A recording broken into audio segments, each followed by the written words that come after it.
नमस्कार, मैं आपके साथ पूजा जादव हूं और आप देख रहे हैं द फैक्ट इंडिया। देश के कई बड़े राजनीतिज्ञ ईडी के शिकंजे में हैं। अब ऐसा साफ होने लगा है कि ईडी का अगला टारगेट ममता बनर्जी है।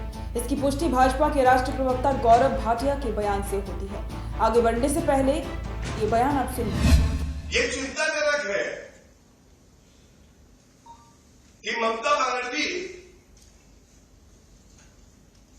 जो कि बात करती है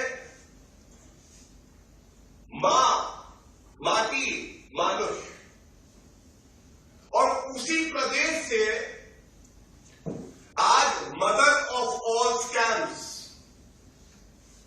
सबसे बड़ा भ्रष्टाचार सामने आ रहा है।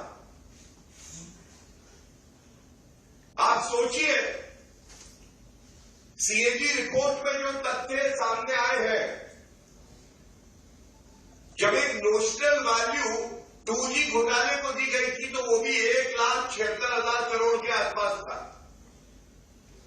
तब कांग्रेस की भ्रष्टाचारी सरकार केंद्र में थी और पश्चिम बंगाल एक प्रदेश से 2 लाख करोड़ रुपए से ज्यादा का घोटाला हो जाता है। Why shouldn't we call it the mother of all scams?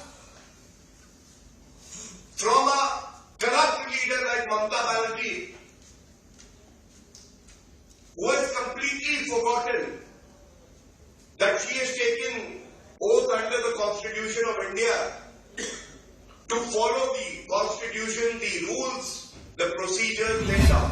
Gaurav Bhatia ने ममता दीदी को मदर ऑफ ऑल स्कैम कहा है। तो वहीं तृणमूल कांग्रेस प्रमुख ममता बनर्जी केंद्र सरकार में काबिज भारतीय जनता पार्टी पर जमकर हमलावर हो गई है। उन्होंने देश में केंद्रीय एजेंसियों की कार्रवाई पर तंज कसते हुए कहा कि चुनाव जीतने के लिए सभी को जेल में डाल रहे हैं। हम सब चोर हैं और आप सब साधु हैं। इसी दौरान अपने अनोखे अंदाज में ममता बनर्जी ने आगे कहा कि मुझे जेल में डाला तो मैं वहां से छेद करके बाहर निकल आऊंगी। आज क्षमता है तो एजेंसी लेकर घूम रहे हो, कल नहीं रहेगी तो सूट भी गायब हो जाएगा। ममता बनर्जी ने आगे सांसद महुआ मोइत्रा को संसद से निष्कासित किए जाने का भी जिक्र किया। उन्होंने कहा कि महुआ को निकाल दिया गया है, लेकिन मुझे पता है कि आप उन्हें वोट देकर फिर से जिताओगे। मुख्यमंत्री ममता बनर्जी ने इसी के साथ राज्य की जनता से कहा कि वो बंगाल में एनआरसी नहीं करने देगी। उन्होंने कहा कि बीजेपी चुनाव के पहले एनआरसी करने जा रही है। क्या महुआ यहाँ की नागरिक नहीं है?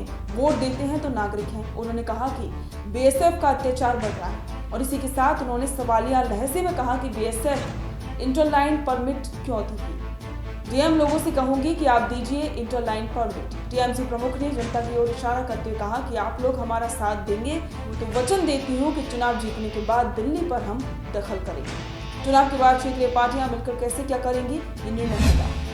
इसी दौरान ममता बनर्जी ने यह भी साफ किया कि वो आने वाले लोकसभा चुनाव में अकेले ही पश्चिम बंगाल में लड़ेंगी। उन्होंने साफ किया कि बंगाल में टीएमसी अकेले ही चुनाव लड़ेगी, क्योंकि हम गठबंधन चाहते थे लेकिन कांग्रेस सीपीएम के साथ है, मैं सीपीएम के साथ नहीं जा सकती। इस खबर पर आपके विचार हमें कमेंट करके जरूर बताएं। बने रहें द फैक्ट इंडिया के साथ।